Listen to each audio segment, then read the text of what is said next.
107편에 오셨습니다. 107편에는 2절의 속량입니다. 구원받은 삶의 자리, 건져주신 삶의 자리, 또 자유케 하신 삶의 자리가 어디인가라고 하는 거죠. 광야 사막길에서 방황하던 삶의 자리, 흑암과 사망의 그늘에 앉은 자리, 곤고의 쇠사슬에 매인 삶의 자리죠. 엎드려져도 돕는 자가 없는 삶의 자리고, 하여 환난 중에 부르짖을 수밖에 없는 삶의 자리, 고통 때문에 부르짖을 수밖에 없는 삶의 자리, 광풍이 물결을 일으키고 위험 때문에 영혼이 녹는 삶의 자리, 고통 때문에 부르짖을 수밖에 없는 삶의 자리입니다. 여기에서 속량, 건지신, 그리고 자유케 하심, 구원하심, 107편 기적으로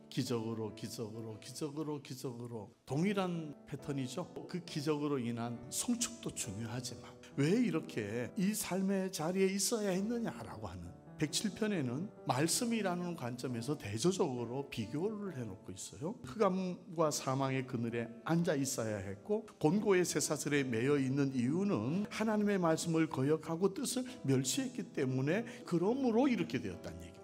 그런데 기적으로의 4번 반복된 원인은 이들은 거역하고 멸시한 이 말씀을 보내셔서 고쳐주시고 건져주시고 속량하시고 구원하시고 자유케 하셨다는 얘기입니다. 그래서 107편도 이 그림을 그려보세요. 말씀을 멸시해서 이렇게 된 것과 내가 멸시한 말씀을 통해서 고치시고 건지셨다고 하는 유다의 멸망의 원인이 뭐예요? 말씀으로 일러도 말씀을 멸시했다는 얘기입니다. 우리가 시편 107편에 말씀 멸시와 말씀으로 속량과 고치심과 건지심이라고 하는 이 이미지를 가져와야 됩니다. 배경 역사서로 돌아와 보니까 노예란 단어가 나옵니다. 이게 사망의 그늘진 땅에 앉아 있을 수밖에 없다는 거예요. 그런데 내가 멸시한 말씀을 이루셨다는 얘기입니다. 바사의 이방 나라의 왕 고레스를 통해서 말씀을 이루셨다. 멸시한 말씀, 이루신 말씀, 멸시와 속량, 멸시와 구원. 에스라 1장 1절도 역시 마찬가지입니다. 바사왕 고레스 원년에 여호와께서 예레미야의 입을 통해 하신 말씀을 이루게 하시려고 이렇게 멸시한 자들을 107편에는 17절에 미련한 자라고 말하고 있죠. 미련한 자들은 죄악의 길, 이것 때문에 고난을 받았다고 했습니다.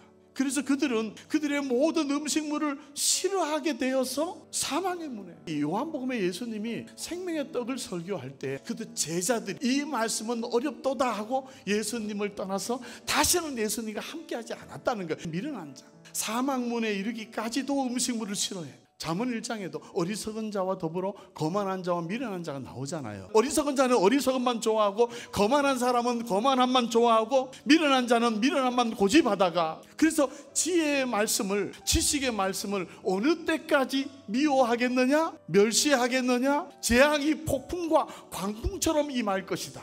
미련한 자, 사망의 문에 이르기까지 그 말씀을 멸시하고 그 생명의 떡의 음식물을 싫어한 거죠. 지금 기적으로가 반복된 이 4번의 기적이 중요한 것이 아니라 이것이 원인이 되어서 그들은 이렇게 근심 중에 있어야 하고 환난 중에 있어야 했다는 이야기입니다. 시편 107편은 이 미련한 자가 되지 말고 생명떡에 대해서 줄인 자가 되라는 말씀을 하고 있는 거죠. 궁핍한 자가 되라고 말씀하시는 거죠. 정직한 자가 되라고 말씀하시는 거죠. 지혜 있는 자가 되라고 하는 겁니다. 지금도 거기에 대해서 추려하고 지금도 목말라 한다면 내 삶의 자리가 어떤 곳에 있든지 간에, 광야에 있어도 애굽에 있어도 감옥에 있어도 호렙산에 있어도 무리방 물가에 있어도 그것은 다 기적으로 다 기적천지가 된다는 이야기입니다. 내가 그 생명떡에 대해서 지금도 추리한다면, 목말라 한다면 내 삶의 자리가 어떤 곳이 되든지 다 기적의 자리가 된다는 거예요. 왜냐하면 그가 그의 말씀을 보내가지고 그들을 고치시고 위험한 지경에서 건지시는도다. 지금 시편은 4번 반복된, 우리가 어떤 상황에 있든지 내가 그 생명떡에 목말라 한다면 지금 기적의 쑥대밭이라고요. 우리가 이 생명의 말씀, 고치는 말씀, 창조의 말씀, 은택의 말씀에 대해서 지금 갈급해 한다면 그것은 바로 기적의 밭이에요. 회복의 쑥대밭이라고요. 그래서 쑥대밭 관점으로 읽자, 그렇게 한 거 아니에요. 오늘 저와 여러분 갈망하시기 바랍니다.